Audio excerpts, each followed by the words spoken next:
Hi, I'm Pam, and today I'm ranking some video games. So today I'm ranking games that belong to another one of my favorite genres and one that I've played a number of games from, and that is the shoot 'em up, also known as the shmup or STG as they're generally known in Japan. To start off, what exactly is a shoot 'em up? It's a 2D game, generally, where you control some kind of avatar, usually a spaceship, but it doesn't have to be, on a screen that auto-scrolls around you, whether vertically or horizontally. You don't control the speed at which the world passes you by, though you do control your avatar within that space and can generally move it in whichever direction you like, while you take on a whole bunch of enemies and their projectiles that are constantly flying at you. This genre was generally considered to be established, or at least popularized, by the game Space Invaders. This game is a little different as you're sort of set in the bottom of the screen and you can't move in either direction, only back and forth on a horizontal plane. But that's sort of what kicked it off and resulted in many clones and many advancements within the genre. I do also consider bullet hells a part of this. This is sort of a subgenre of the shmup. And it works basically the same as the regular shoot 'em up. It just involves a stupid amount of projectiles, both from enemies and your own on screen at one time.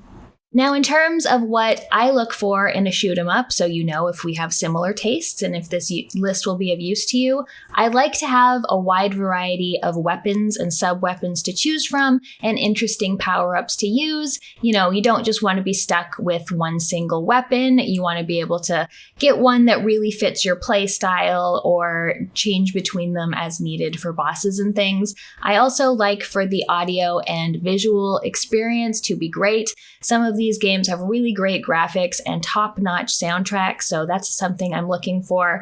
I also really like a smooth difficulty curve. I do not want games that just start off extremely difficult before you've even had a chance to get your feet wet. I like things that start off on the easier side and then slowly grow in difficulty as they go. And I also like something to make these games unique. A lot of these are either sort of space shooters or military shooters or space military shooters. So it's nice when some of the themes and some of the visuals are a little bit different just to set these games apart. Now, a lot of shoot 'em ups, or most shoot 'em ups, also have pretty complicated score systems. And in fact, when you do any sort of shoot 'em up competition, it's generally some kind of high score attack. That's not how I play. I just like to play them and hopefully get through to the end. If I like them, I might try a more higher difficulty, or I might see how far I can go on one credit or something like that. But I am not a high score chaser, so the specific scoring systems for each of these doesn't really come into play for my rankings. Okay, so we've got the tier maker list up here. That's what I'm using to do this. We've got ranks S through D. There's not really any Fs. I don't really give anything Fs unless like the game doesn't work, and that doesn't apply to any of these. So like S is the super elite tier, A are great games, B are good games that I recommend, C is where we're getting into the ones that are a bit mediocre, and D are the ones that I don't really enjoy at all. And when I'm talking about these games, I'm talking about how much I enjoy playing them, not about how important or influential they are. I might recognize that, but it doesn't matter when it comes to, is this a game I want to sit down and play or think others should sit down and play? So I'm going to go through alphabetically, and starting off, the first one is Abadox, The Deadly Inner War. And this was created by Natsume for the NES in 1990. I do have a review of this on my channel. The thing that most stands out about Abadox is that there is some body horror in it. You're playing a character who is going through the insides of an alien in order to defeat it. So there's a lot of kind of gross imagery that you don't generally get to see much on the NES, so that's definitely what makes it the most unique. You travel mostly horizontal, but occasionally you'll go vertically through the screen, but generally you'll be going down vertically rather than up as you would be in most shoot-'em-ups. My problem with this game is that it has a very uneven difficulty. The bosses are all kind of pushovers and have very sort of obvious places where you can just stand and not take any hits and kill them, but a lot of the corridors you're going through are very tightly packed. You have very little room to maneuver. Sometimes the speed picks up incredibly, so it just feels very uneven in terms of how difficult it is. Also, the hit detection isn't particularly consistent, and especially in terms of what in the environment will kill you. Also, there's no auto fire, which is always going to be a complaint of mine. I know a number of the sort of late 80s, early 90s games did not have it, but it was definitely something that was possible in shoot-'em-ups at this time. The soundtrack is alright, but I'm gonna give Abadox a C. I think it's definitely the sort of gross aspect of it that makes it stand out, but in terms of actual gameplay, it's not a great shoot-'em-up. Next up is Akai Katana, and this was developed by Cave, which is a very ubiquitous developer, especially of arcade games in Japan. They tend to be of the bullet hell variety. This one originally came out for arcades, as most of them did, and then it came to Xbox 360 in 2012, and I played the Xbox version. It is a vertical scrolling shooter. At the beginning, you get to choose between 3 duos of characters you play. As you're going, you can switch between sort of the main character and the phantom character. One of them is stronger and can deflect some lasers and bullets, and the other one is a little weaker, but you've got a meter where you can only use the phantom for so long. So yeah, the one mode is like faster but weaker, and the shots are more spread out, and then you have an attack mode, which is slower and stronger but a more targeted attack. One thing that's kind of cool is that the bosses are all humanoid, so they're not, big monsters or ships, so that makes it a little different. And the setting is sort of like Industrial Revolution in Japan. Akai Katana is a pretty fun game, sort of one of the ones from Cave that I like most, though that might be because it's available on Xbox. But I think it's a perfectly good game, and I'm going to give it a B. Next up is Angerforce Reloaded, and this is a 2017 game by Screambox Studio. I played this on Xbox One, Xbox Series, one of those. It is a vertical scrolling shooter, and it adds some RPG elements and gives you different ways to level up your character in between games. So you start off, you can pick between 4 different characters to play as. They each have different health and attack values, and they each have quite different weapons that they use in order to go through the stages and kill all the enemies. They've got very different special abilities as well. The overall theme of this is very steampunk. There's lots of robots and things. It looks and it sounds really good. It's not overly challenging, which is kind of nice. I think this is a good game. Unfortunately, and this might not be true on other consoles, but on Xbox, the load times are absolutely abysmal. Actually, I played this on Xbox Series X. A Series X should not have abysmal loading times for a fairly simple shoot-'em-up game, and sometimes it would crash, things wouldn't register, I'd think I had succeeded at something so I could go on to the next level, and it just wouldn't accept that, and I would have to do it again in order to get it to register. So definitely marred by some technical issues on the console that I played on. So Angerforce, unfortunately, it's got to get a C. Like, it was fun. I played a lot of it, but it was just too buggy and too poorly optimized. Blazing Lasers is a game that was made by both Compile, which you'll find is one of my favorite shoot-'em-up developers, as well as Hudson Soft, and it came out on the TurboGrafx 16 in 1989. I do have a review of this on my channel.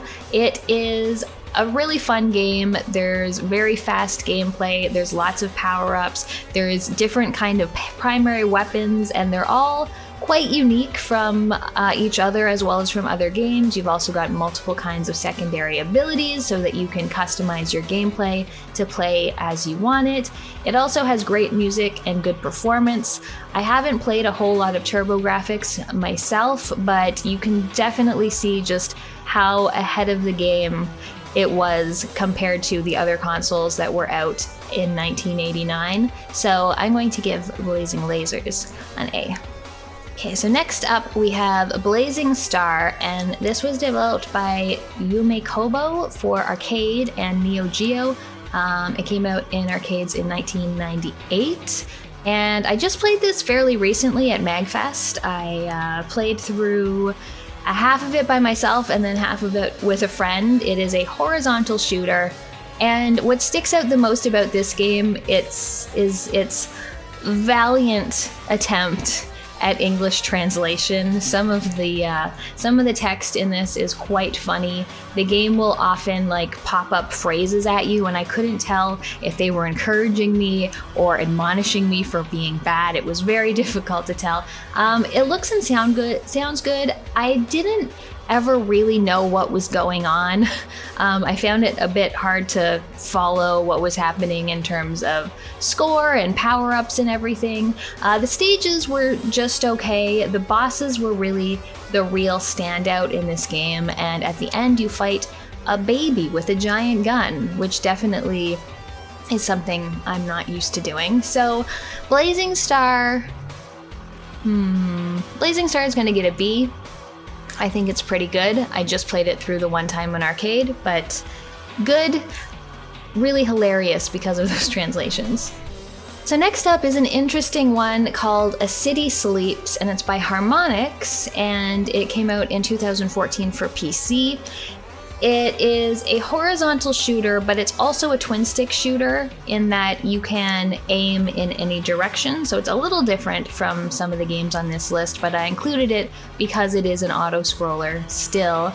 And because this is by Harmonix, they're trying to generate the soundtrack based on what you're doing in the game. And it just sounds much cooler than it actually is. The characters and enemies are just they don't look very good. They're oddly static. The backgrounds are very plain. It's a very short game with, I think there's only 3 levels in it. Killing things feels uneventful, there's no sort of feedback, no, big explosions or sound effects or anything. It's just all kind of really focused on that music, and it doesn't work great, and it makes everything feel a little sluggish, how you're sort of supposed to be going along with the beat. And yes, valiant effort, but I don't think A City Sleeps really worked at all, so I'm giving it a D. So next up is the Cotton reboot, and this is a reboot of the original game Cotton Fantastic Night Dreams that first came out in 1991.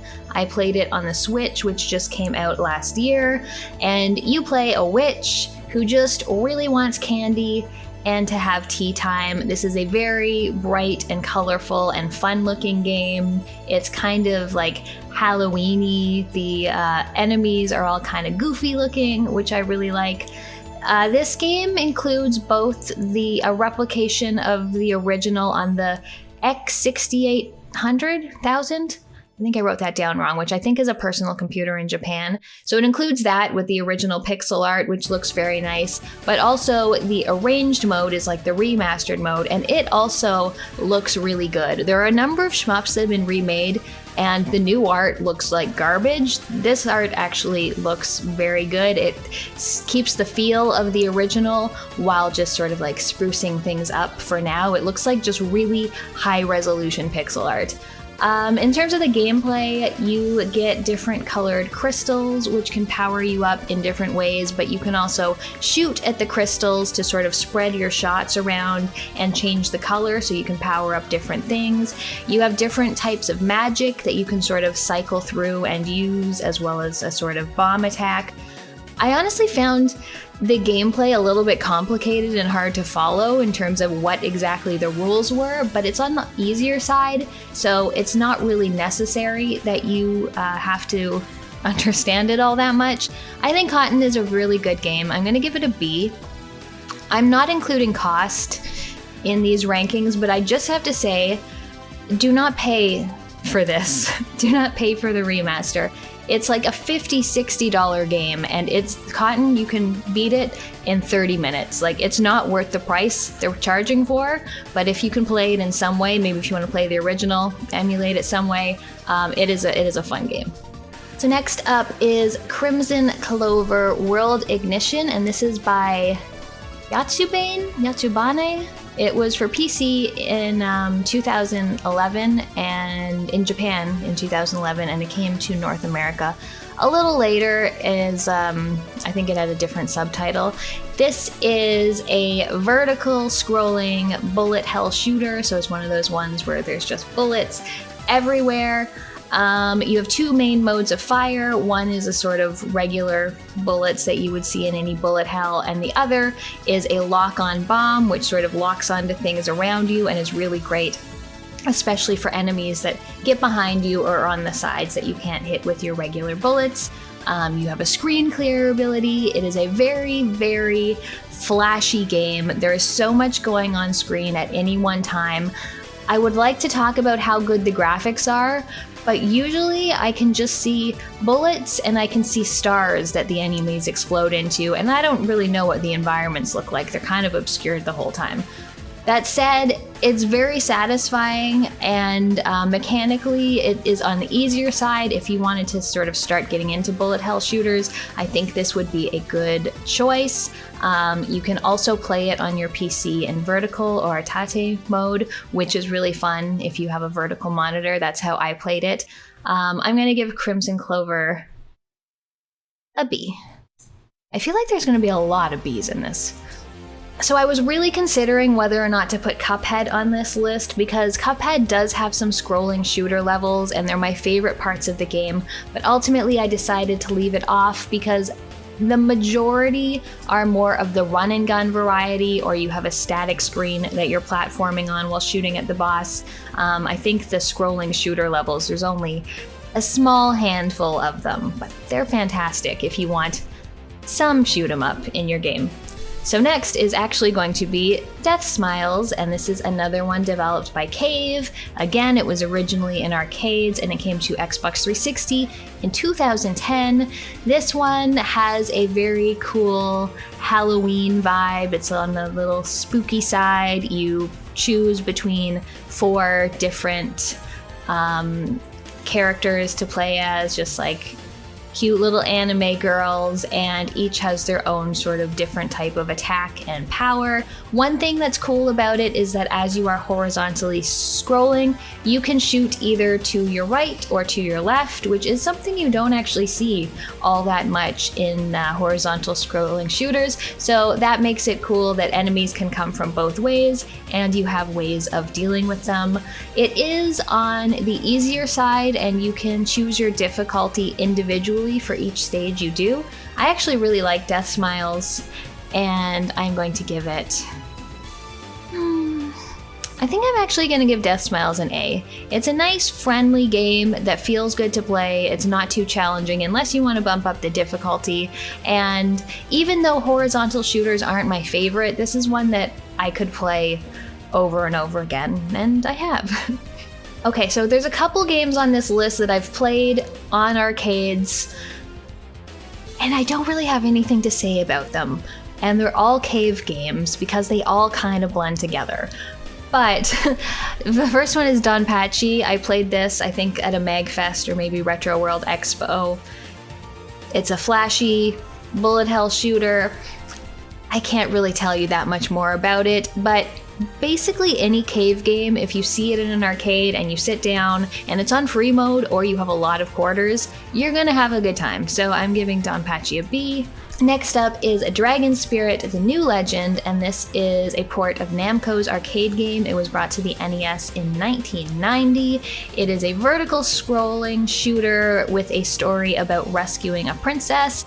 It does something pretty cool in the beginning, and that is it starts you off on a level, and if you die during the level, you become the Golden Dragon, which is the easier mode, and if you succeed without dying during that level, you become, I don't remember, Black or Blue Dragon, and it's like the harder mode of the game. So that's a kind of cool way to do difficulty without actually having to select it in the menu. In this game, you can shoot sort of straight ahead in the air in front of you, but you can also lob grenades down to the ground below, so there's enemies basically on two planes. As you power up, you get more dragon heads, and each dragon head has its own individual health bar, so if you lose health, you'll lose one dragon head, and then, so on. I think the setting of this game is pretty cool, but I think the gameplay is just okay. So I'm gonna give Dragon Spirit, I'll give it a B. It's definitely better than Abadox, so yeah, B. Next up, another cave shooter that I played in arcades, Espgaluda 2. Again, I can't really tell it apart too much from the others. I think DonPachi is more military themed and this one's more fantasy themed if I'm remembering properly, but I don't have a whole lot to say about it. Next, we have Galaga, which is by Namco. It was released in arcades in 1981. And this is slightly different. It's kind of like Space Invaders in that you are stationary at the bottom of the screen, just moving horizontally left and right, while enemies sort of come down the screen at you, as well as fly in from the sides. However, the screen, based on the effects, is actually scrolling while this is happening. You have boss enemies that will come and try to beam up your ship. It's a very simple game, but it's still pretty enjoyable. It's just going back and forth and shooting at the things that are on screen. I think it's still pretty good. It's also quite influential in terms of shoot 'em ups. And yeah, I'm giving it a B. I can't really complain about it at all, other than the fact that it's simple, but sometimes you want a simple game. Game Tengoku, even though I have the Saturn cover here, this is by Jalico. It was in arcades in 1995. I have played the arcade version. It is a vertically scrolling shooter. It's a bit of a parody type game. You play among other arcade games, and the characters you choose from to play are characters that are parodying other Jalico games. I'm not really familiar with any of the characters because most of the games they're parodying only came out in Japan. It's a little more intense than a lot of shoot 'em ups, but not quite to the level of a bullet hell shooter, so it's sort of like in the middle. The silly levels are a standout, like you're going through arcade machines, you're going through like a computer chip, funny things like that, while the gameplay is fairly standard. So I'm gonna put this one in B. Next up is Gradius, which was developed by Konami. It came out in arcades in 1985 and came out for the NES the following year. It is a horizontal spaceship shooter, and I don't like it. It's very slow and boring, especially at the start. Your ship, your like basic attack for your ship sucks. It's just like a little tiny pea shooter out in front of you. You get power capsules. They're all the same kind of power capsule, and then you have to pay attention to the bottom of the screen, which has your upgrades like speed, missiles, other things, and then when it gets the one highlighted that you want, then you press the special button and it will activate that. So it's kind of difficult to pay attention to both what's going on screen along with the power up that you want to use at the bottom of the screen. This is another one that's very influential, but it's also Not very fun. However, one good thing, it does have auto fire, which for a 1986 NES game is the reason why I judge any later NES games for not having auto fire. But I just don't think this game is really any fun at all to play, and I think the sound effects are ear-piercingly bad, so I'm putting Gradius in C.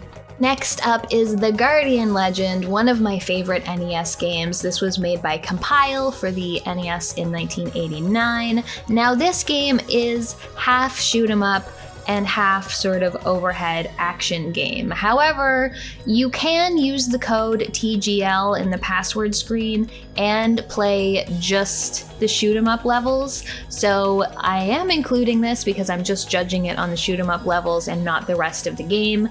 It has a lot of different mechanics because there's a whole other half of the game. So you have a lot of different special weapons to choose from. It's a little bit awkward how you access them, like you actually have to go into the menu and select the weapon you want in order to choose it. So it does, you know, a little bit disrupt the flow of things, but you also have to manage something called chips, and chips are what you use to use your special, but you also want to keep a number of chips so that your main attack stays powerful, because if you drop below a certain level, it'll go down to like the crappy attack. I like this game, it's a lot of fun. The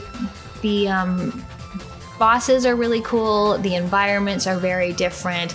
I really like the sound effects, it's got great music. You can also get a number of pickups, like you can get health refills. Oh, you have a health bar rather than just like one-hit kills like so many games. And you can pick up new chips all the time.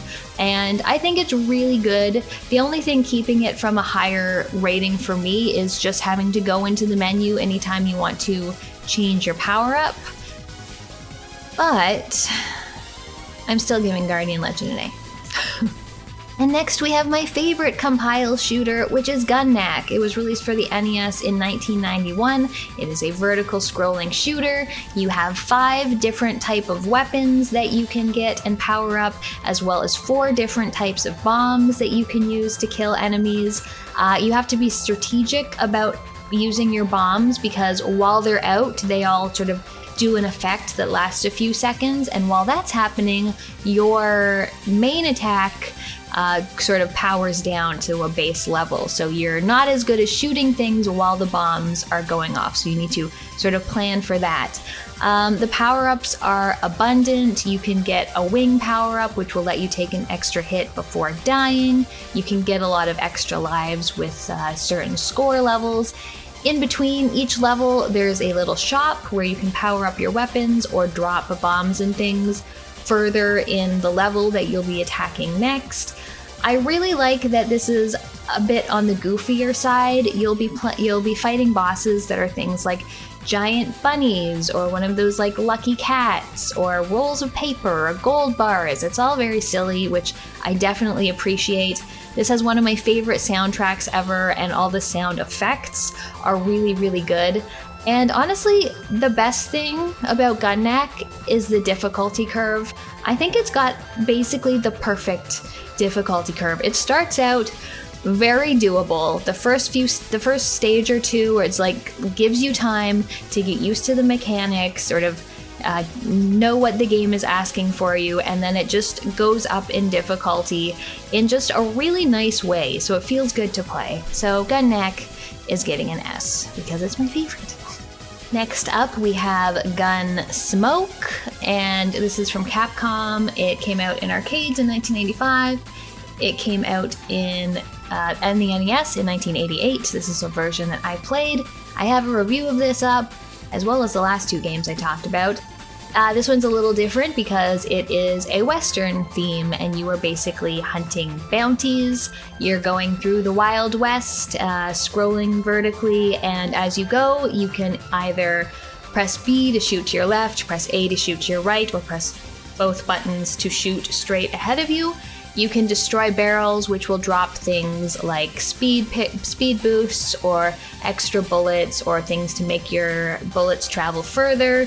There are little shops that you can find via people in the levels, which will let you buy stronger weapons if you want to. The one weird thing about this game is that in order to get the boss of each level to spawn, you need to find their wanted poster, which is usually hidden in a barrel, which does kind of seem like an artificial way of increasing the time it takes to play this game. But I do think that this is an interesting take on the genre, and I think it plays really well, especially for such an early game. So I'm going to give Gun.Smoke a B. Alright, next up is Ikaruga, which is by Treasure. It was a 2001 arcade game, and it was later ported to consoles. This is a vertical scrolling shooter, and what makes it stand out is that it uses a polarity mechanic. So you can switch your ship from dark to light and back again, and as you're playing, the bullets are all dark or light. So if you switch and you're dark, you can absorb and not take any damage from any of the dark bullets, and then switch over again if white bullets are coming towards you and deal with it that way. So it's sort of a little bit of a puzzle game in addition to being a really strong shoot 'em up game. Actually, my only complaint about this game is because of the sort of light and dark theme. It's not the most visually interesting. I mean, it's like the graphics are good, it is interesting to look at, but from level to level, there's not that much difference. Like, it's not like it gets really colorful at any point. It kind of stays in the same color palette, but what it does, it still looks very good, and I really think the polarity mechanic makes this stand out from most of the other games, so I'm gonna give Ikaruga an A. Next up is Jamestown, Legend of the Lost Colony. This was by Final Form Games. It was released first in 2011. I played a later release on the PlayStation 4. This takes place on Mars during an alternate history. I really like how this game looks. It's got really nice pixel graphics. The levels look great and they have a lot of variety between them. When you start out, you can choose between 4 different types of ships, and you can also play co-op with 4 players, which is pretty cool. In terms of the attacks, they're actually pretty standard, but one of the cool things about it is it has a Vaunt ability, and you charge this by getting pickups, and if you use it, it gets a temporary boost where you'll get shields and stronger attacks, so you sort of have to balance when to use this ability.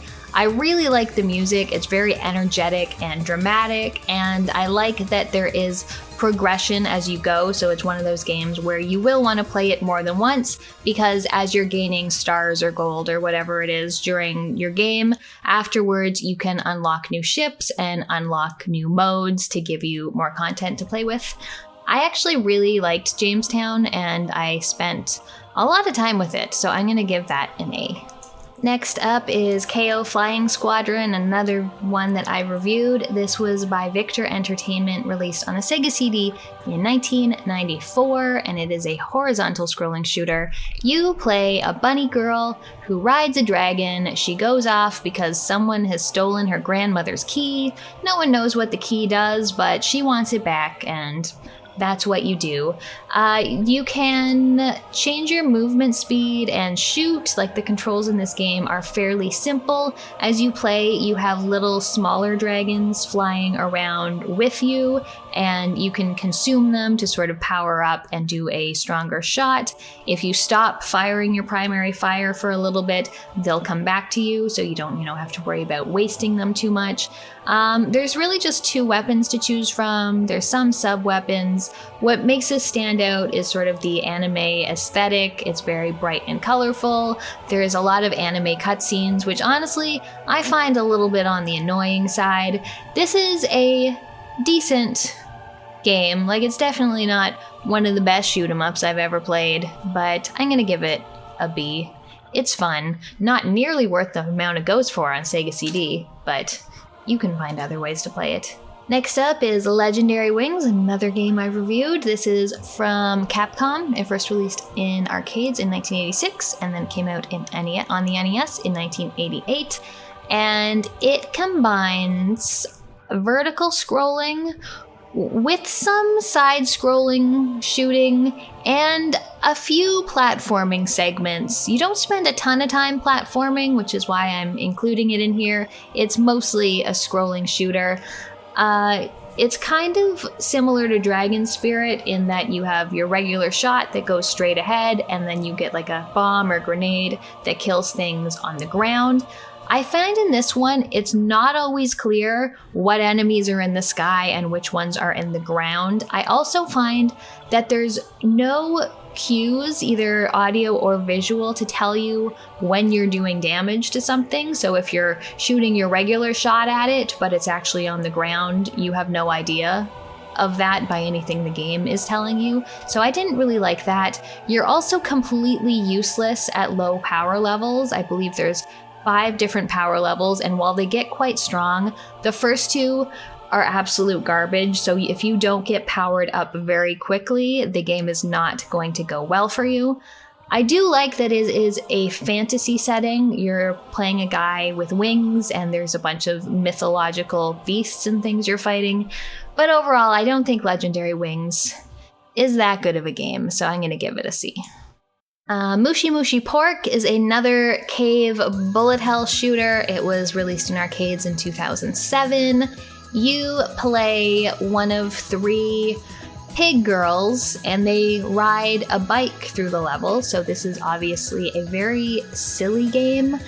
It doesn't do a whole lot to distinguish itself from a lot of the other cave bullet hells other than the silly bits. Like, you have your main attack, and you fill up your lard meter by collecting pigs from enemies you defeated, and when you use that, you can use a stronger attack that also slows you down.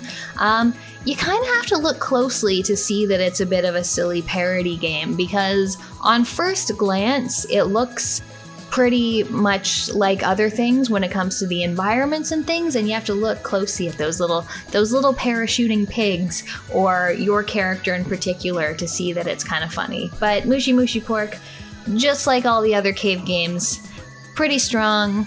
Where'd it go? Oh no, I don't know how the alphabet works. Okay, we'll get to Lords of Thunder afterwards. But yeah, Mushi Pork is a B.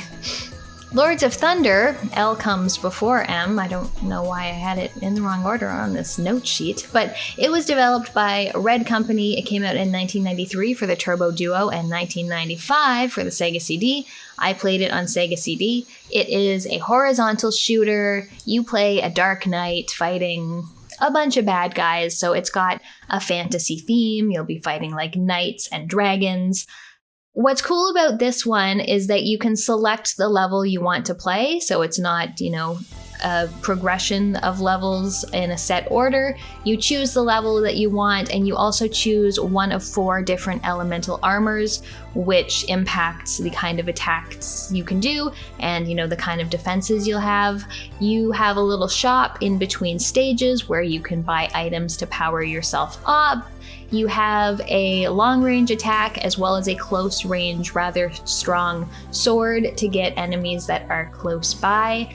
And while the Sega CD version doesn't look as good as the Turbo Duo version, it still looks pretty good. I really like it, and I think the soundtrack is absolutely amazing. It's more of a metal soundtrack as opposed to, an electronic soundtrack that many of these have. I'm gonna give Lords of Thunder an A. Next up is MUSHA, which was developed by Compile and released for the Genesis in 1991. This is a vertical scrolling shooter. I've reviewed this on my channel. I've reviewed a lot of these. You are sent to destroy a supercomputer that is attacking Earth. This is also part of the Aleste series, which I've played one other game, Robo Aleste. Oh, I didn't even include Robo Aleste on this. I didn't get too far, it's fine. You have only one primary weapon in this, which I think is probably the game's weakest point. You power it up by collecting power chips, but what you do have is 3 special weapons, and you collect drones which will fly alongside you, and you can determine their formation, whether they shoot ahead of you or to the sides or to the back. So that's sort of how you customize things in the game. It does feel a little more limited, again, because you just have the one primary attack than other compile games. However, when it comes to retro shoot-em-ups, this is, for me, the best looking, the best sounding, bar none. It is so gorgeous. The levels all look so different. The pixel art is just beautiful. They have fantastic looking effects. There's one level where like the floor falls out to like reveal lava below. You'll be fighting bosses that are like a giant face, and as you do damage, the face sort of like melts off and breaks off. It just looks amazing. It's again got sort of like a metal soundtrack, which I really, really like. And the levels also make really good use of space so that it's not just projectiles you need to worry about, but also like the walls can be closing in around you. And I think MUSHA is an excellent game. I'm gonna give it an S. I feel like I shouldn't because I had that one complaint about the primary weapon, but no, there's enough other things. Yeah, it's an S. Next up, we have Mushihimesama. This is another game by Cave. It was originally for arcades in 2004, and it came to Xbox in 2012, but only in Japan. However, if you get a physical edition, you can still play it on your North American Xbox 360. This is a vertical scrolling shooter. I think that this is one of the best looking bullet hells out there. I definitely think it's Cave's best looking game. It has an environmental theme, so you're seeing like various wild animals and dinosaurs. The character you play is like some kind of fairy. It all just has like a very green, sort of earthy, really nice look. There's a lot going on at once, as there is in any bullet hell, but yeah, I think from the Cave games, this is definitely one of my favorite of theirs, so I'm gonna put this in A. Next up is Otomedius Excellent. This is by Konami, and it was released in 2011 for Xbox 360. And when I played this again, I realized I don't like Konami shoot-em-ups. They're some of my least favorite games on this list, which you'll see more of. But this is a very Gradius style shooter, except you play big titty anime girls. So there's a number of, I think 6 characters to choose from. Just like Gradius, this is slow and kind of boring. Your basic attack sucks and is absolutely no fun to use at all. This game in particular, the style of graphics look cheap. Like it looks like, I feel like the current insult for games is it looks like a Flash game, and this looks like a Flash game. Also, I don't think the music is any good. So yeah, of my little Xbox 360 shmup collection, this is the worst one. So I'm giving this one a D. Speaking of Konami, the next one is Parodius, which came out for arcade in 1990, and there was a Super Nintendo version in 1992. I have played the Super Nintendo or Super Famicom version. Parodius is basically parody Gradius, and we know how I feel about Gradius. However, the feel of this game at least gives it a little step up. I do like that it's a parody. You can play 4 different characters, which are parody of other Konami games. So like you can play the Big Viper, you can play Twinbee. It plays like Gradius, but then also takes some things from Twinbee, like the bell power-up. And the goofy enemies and bosses at least make it feel a little different than your basic spaceship shooter. It also feels a little bit faster than Gradius, but still, in terms of gameplay, not my favorite. I'm gonna give Parodius a C. Next up, we have Progear, another Cave bullet hell shooter. I think this is more of a military-themed one. I can't tell you much more about it other than the fact that it's fun, but it's gonna be another B. Next up, I have Radiant Silvergun, and this is by Treasure, who did Ikaruga and who made a lot of really good run-and guns.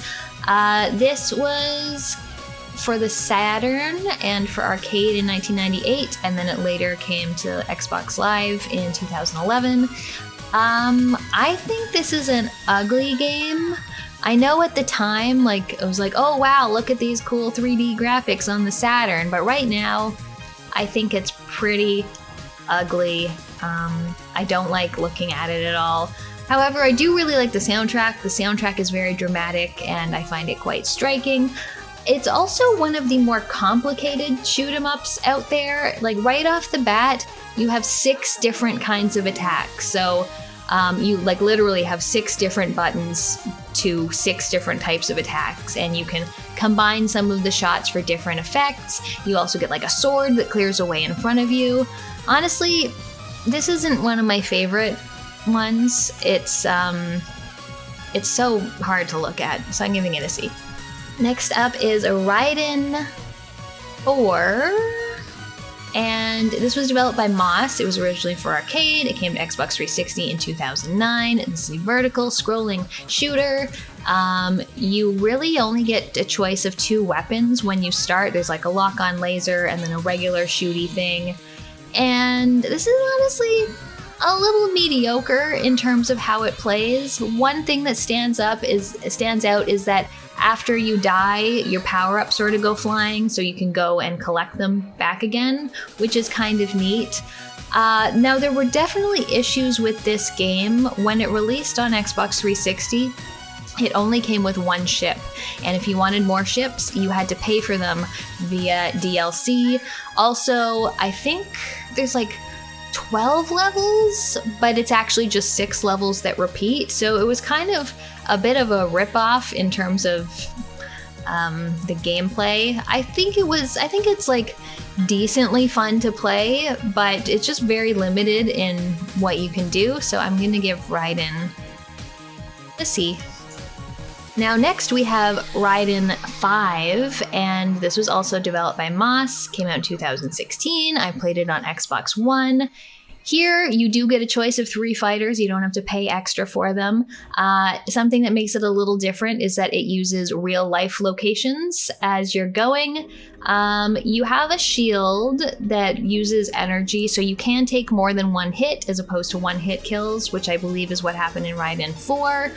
It has a long and convoluted story, and the reason I don't like this game is that the entire time you're playing, you've got a little screen, and characters are just talking the whole time. You're like, shut the fuck up, I'm trying to avoid these bullets, and they're just talking, and you can't shut them up, and I hate it. So Raiden's getting a D, because who wants a story in their shoot 'em up? Not me. Sorry, I'm getting very heated, but like, what the fuck?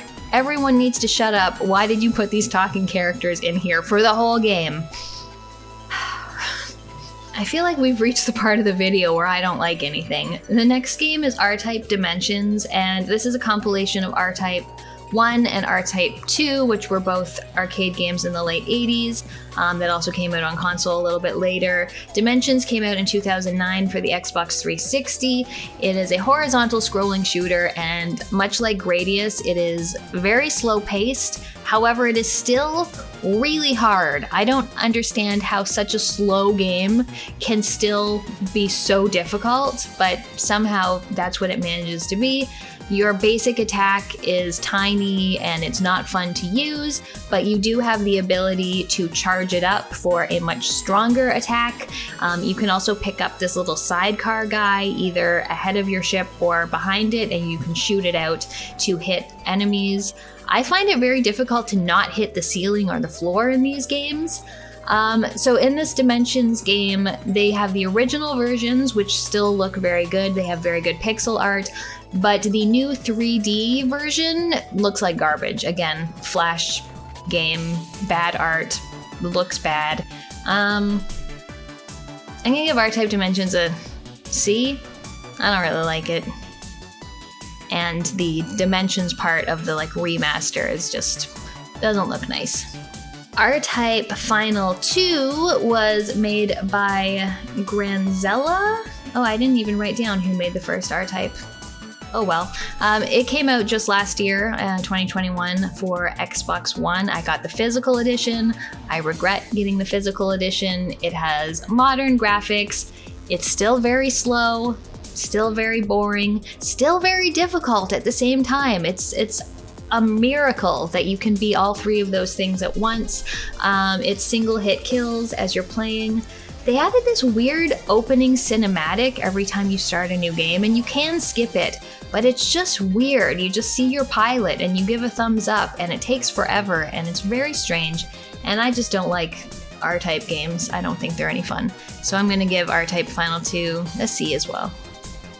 Next up, we have Rekka, or more specifically Summer Carnival 92 Rekka, and I have a video on this and sort of the history of the Summer Carnival and the shoot 'em up competitions, which you should watch. This is a vertical scrolling shooter. It was developed by Kid, came out on the Famicom in 1992, so it is a fairly late release for the Famicom. And boy, did the developers know how to get the best out of this fairly old technology. It is extremely fast. There's so much going on screen at once, and somehow all of this happens without any slowdown. Occasionally when there's very big enemies on the screen, there's some flicker, but no slowdown. The speed is just incredible. It includes since it's a competition game, like time attack and score attack modes. You get 5 primary weapons, you get 5 sub weapons, you can adjust your speed. You also have a bomb you can use, so when you're not firing your primary weapon, this bomb starts charging up ahead of you. And while it's in front of you, it'll sort of shield some bullets from hitting you, but then you can fire it and it'll explode on screen for a few seconds to damage things. It's very useful for the bosses. The background effects can be really impressive. Sometimes they can be a little overwhelming, but still overall just like a very challenging, very intense game that just does some miraculous things with the technology it was using. So I'm gonna give Rekka, let's give it an S. Next up is Sine Mora EX. This was developed by Digital Reality and Grasshopper Manufacture in 2012. I played the version that came out on Xbox One. This is a horizontal shooter, and it's sort of 2.5 dimensions, so there's definitely like some depth to the backgrounds, and occasionally you'll be like flying and sort of changing perspectives. It has gorgeous visuals. It's like this diesel punk kind of thing. Like the ships look kind of older, but it's a really gorgeous looking game. Everything is time-based, which is a cool idea. You need to finish the levels in a certain time, and you can use your power to slow down time around you in order to avoid projectiles and things around you. When you get hit, you not only lose life, but you also lose time. So that's a really interesting thing. As you go through the story mode, you're sort of changing ships and the characters you're playing to go along with the story. Unfortunately, the story is the bad part. It just is so disruptive. Again, people chattering at you all the time. As you're playing, you'll be flying, and then all of a sudden control will be taken away from you, so you can hear people talk for a little while. Just very, very annoying cinematic transitions that I don't want in this kind of game. There is an arcade mode which would solve this problem, except you can only play it on the harder difficulty. So if you just want to play on normal and not be chattered at the whole time, tough. So Sine Mora, very beautiful, very interesting gameplay, but the story just, I have to give it a C because of that. And next up we have Skyforce Anniversary. And this is a very interesting game because this originally started off as a mobile game in 2004 by Infinite Dreams Inc. And the anniversary version came out for consoles in 2016. It sort of took away all the like mobile free-to-play elements and made it into what I think is actually a really good game. You only get one ship, but this is a very objective-based game. So you have, 10 or 12 levels, and each one has objectives. So you start off on easy, but then you have like rescue all the pilots, gather all the stars, kill 100% of the enemies, and when you get all 4 objectives in the level, you open up the next difficulty. And then as you're playing, you're also gaining stars, which you can use to level up the plane. So you can, make your missiles stronger, give yourself more health, that kind of thing. I really like it. It starts off at a very relaxed, beginner-friendly pace, but I played this game for many, many, many hours the year that I bought it. It was just very satisfying to get all of those objectives, and it was also just a bit of a different thing for a shoot 'em up to be so objective based. I'm gonna give Skyforce Anniversary an A. I don't know how I can do anything else since it's probably the game I have spent the most hours with on this list. Alright, getting down to the wire here, the next game is Stinger. This is another Konami game brought to the NES in 1987. This is part of the Twin Bee series.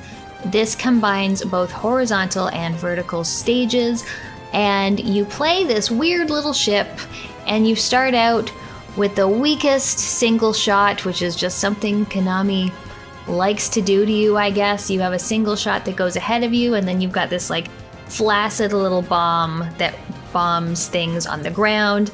You can kill things to get score, and as you defeat enemies, they drop bells, which act as power-ups. The particular power-up depends on what color they are. You can shoot the bells or sort of juggle them up in the air through a shot that goes out of the top of your ship in order to change the colors to get different power-ups. Different colors do different things. Some are mutually exclusive. I don't think this looks good or sounds good or is fun to play, and all the horizontal levels are basically all the same, and all the vertical levels are basically all the same. So Stinger's going in D. Super Spy Hunter is a bit of a different one. This was developed by Sunsoft for the NES in 1992.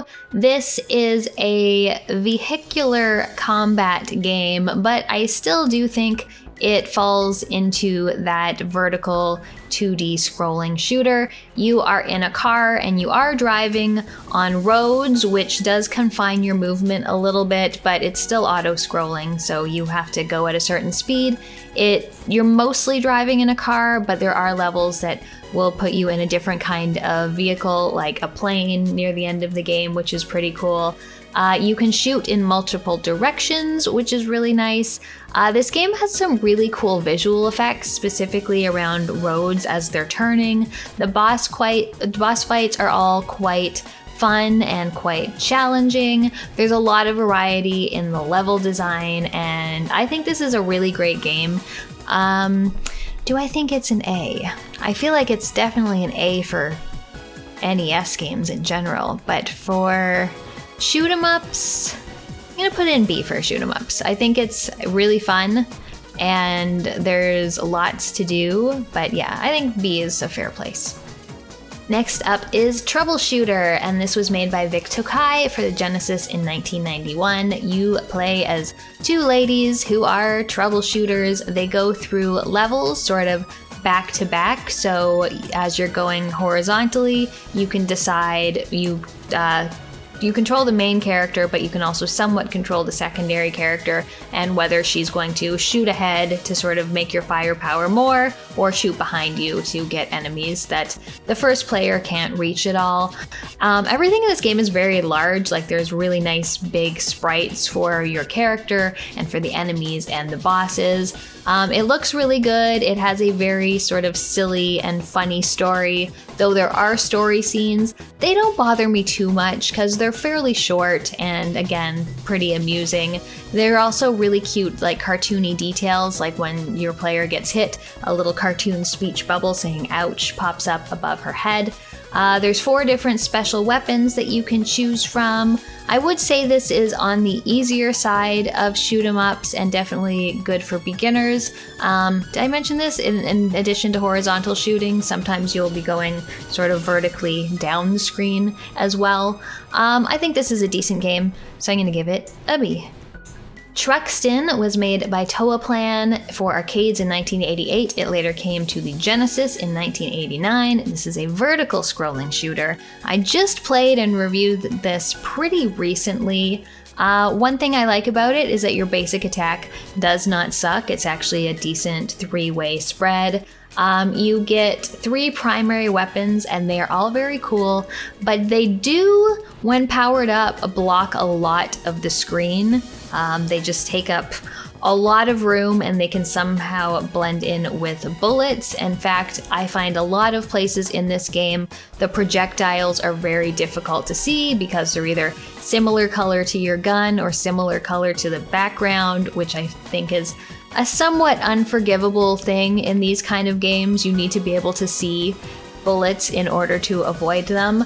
This is an earlier game on the Genesis, so in terms of visual effects, like, there's nothing super special about them. The most memorable thing is that you have a screen clearing bomb and it has like a big giant skull, which looks kind of neat. Soundtrack, not my favorite. It is worse than the arcade version. They sort of sped it up. It sounds kind of tinny. I think Truxton is pretty mediocre overall, so I'm going to give it a C. Void Gore is a game by Panda Indie Studio and East Asia Soft. It came out in 2021. I played it on Xbox. You are driving a ship through hell and you're just trying to survive as long as possible.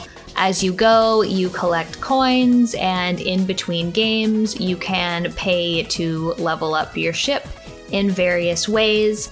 The main gameplay, you just have the one weapon and you're shooting, and as you're playing, a circle grows around you, and when you press your special attack button, it will explode, damaging anything within that circle, and then shrink completely again and slowly grow again over time.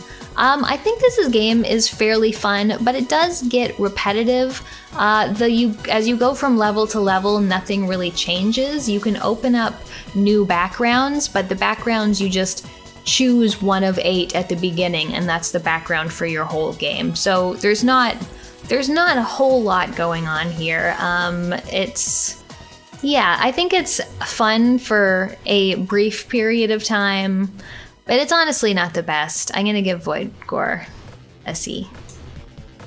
Xenoraid is another fairly recent one. It is by 10 Tons Limited. It came out in 2016. I played it on Xbox One.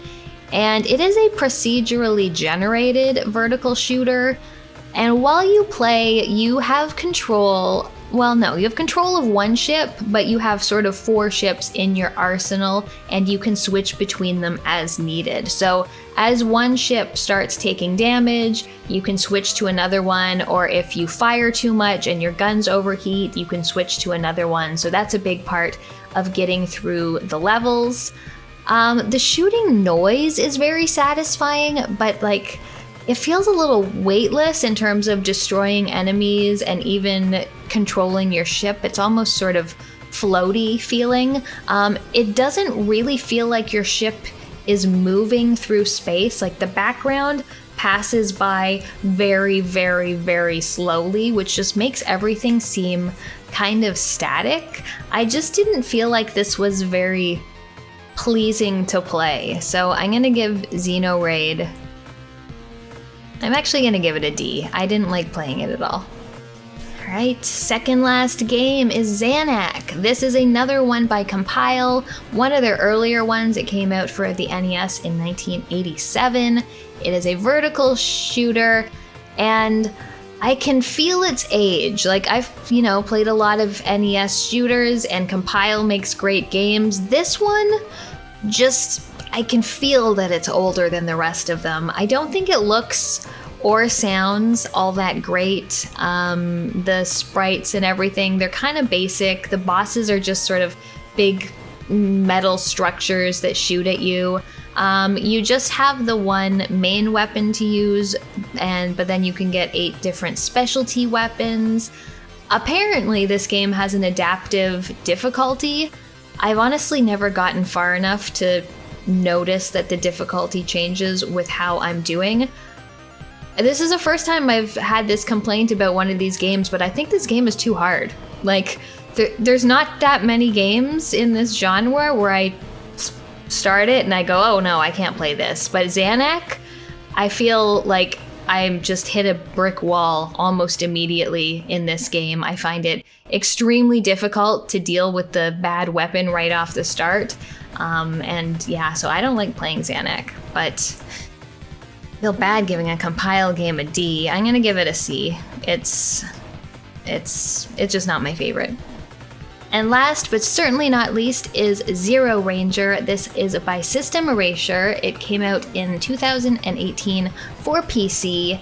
It is a vertical scrolling shooter. It's really cool. It has this teal and orange color scheme, which you think would get old, but it really never does. It looks absolutely beautiful, gorgeous pixel art.